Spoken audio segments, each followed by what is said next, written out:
This is the Audacity Show. I am your host, Mia Dunlap. This show is bringing you stories from young people who are under 30 and living their lives with audacity. Welcome to the Audacity Show. I am your host, Mia Dunlap. I want to introduce you to someone who's very special to me. Not only is she a Spelman graduate, a property owner, and has started her own business with Brooklyn Tea, but she's also my friend and roommate. Her name is Jamila McGill. Yay. Hey girl, hey. Hey girl, hey. I was wondering if you were going to tell everybody we were roommates. Yes, yeah. Yeah. So, first of all, there's so many things to celebrate about you. I just want to start out with, where are you now and what are you up to? In Brooklyn. In Yeah, so among things, I am the co-owner of Brooklyn Tea. Mm-hmm.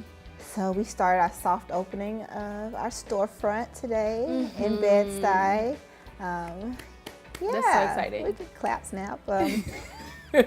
And yeah, we're just excited to bring something really beautiful and healthy and communal to the space of Bed-Stuy, which it already does so beautifully, but just adding on really. Yeah. I want to hear more about what Brooklyn Tea is, but I have to start with your love story that got you there. Tell us a little bit about you and the co-founder's story to get into Brooklyn Tea. Yeah, shout out to Bay. Yeah, no, but so my partner in life and love is Ali, and the seed of Brooklyn Tea started with him, in all fairness. He comes from a Jamaican household, and so that culture is very steeped, no pun intended, in tea, right? And so he brought his mom tea at her bedside since he was 3 years old. And he had been doing that, and so there was this instant understanding and relationship with tea that carried him and with him throughout the years. And so he began to go down a rabbit hole of what does it mean to have an authentic tea experience. Meanwhile, me back at the ranch in Atlanta, I know about sweet tea, a good old peach tea, and a nice Arnold Palmer half and half. Okay, half and half. Right. So not much, to say the least. And so my understanding of tea was through him. And so our getting to know each other was around tea. It was very much so at the center of our relationship. And so he would make me like a beautiful chai tea with a cinnamon stick on the bottom. I was like, man, this is so cool. Let's do this forever, right? And so we had this kind of full 5-year conversation about what do you want to do next. And he mentioned having a tea company, and just knowing how much it brought us closer together and made us really a united front really quickly. It was just like, yeah, let's run and do that, right? Yeah. If this is doing this for us, like we need to be duplicating this, replicating this for other people, right? This is a moment to capture. I just got chills. Yeah, let me feel. She really does. So what is Brooklyn Tea? So Brooklyn Tea, how can I describe it? I describe it as a luxury brand made affordable.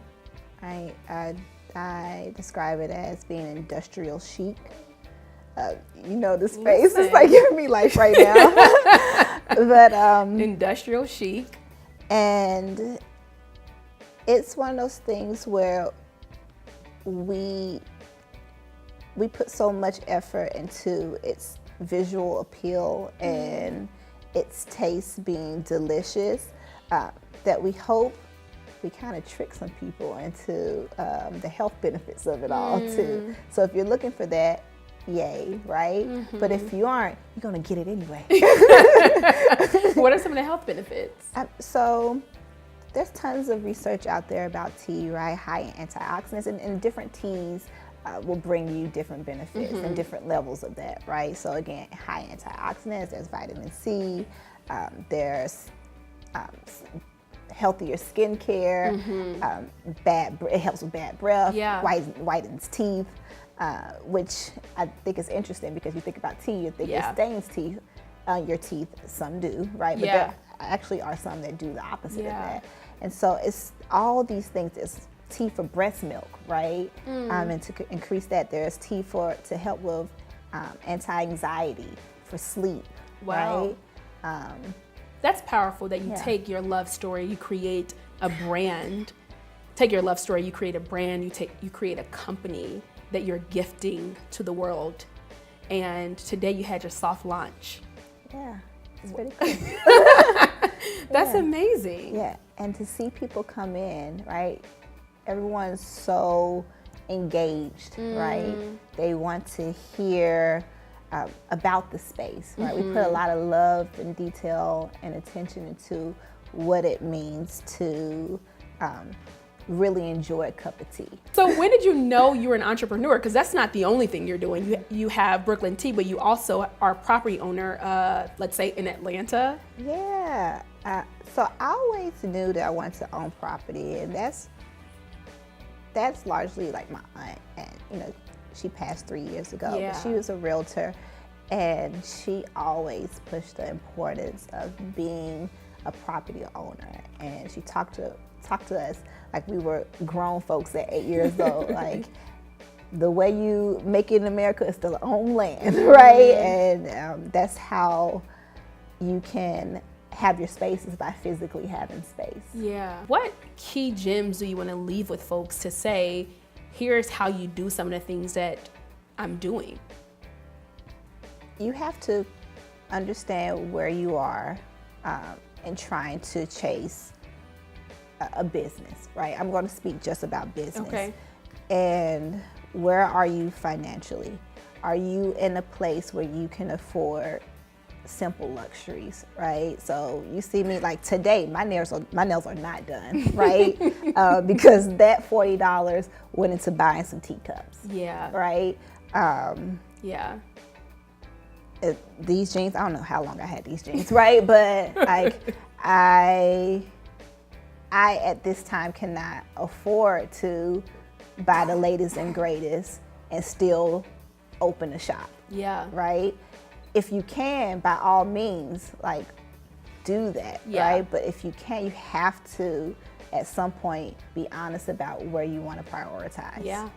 Right? And so for me, my priority is to see this business flourish, not for just myself, but for everyone who's put their time, money, and energy into it for us, Yeah. and for our benefit, and for the people who have yet to experience Brooklyn Yeah. Tea who will benefit. Yeah. I deal with this thing of poverty mentality and how, we grow up poor, I grew up poor, and some of that is residue of how I live my life now. How do you negotiate what's poverty mentality versus $1 million mindset or a flourishing mindset? Yeah. I don't have a perfect answer to that. All I can say is maybe I'm trying to blend a little bit of both, right? Because something about my upbringing made me tight for the penny, right? So for a fact, like I am a saver, and that has been a quintessential part of like being able to start Brooklyn Tea, right? And so I don't take money for granted, right? I'm like a squirrel. I'm always, putting away the nuts for the winter, right? And so I don't know if if Jamila would have that type of restraint without my experience. So I give honor to that part of my history where I was impoverished, right? I grew up in an impoverished community, impoverished household, but it made me appreciate saving. I'm gonna start some sentence stems, and you can finish them complete them in a way that it comes up for you. Okay. Let's start with mom. My mom is the nicest lady ever to walk this planet. I am a hot mess, but cool. Brooklyn Tea is Brooklyn T is a love child. Love is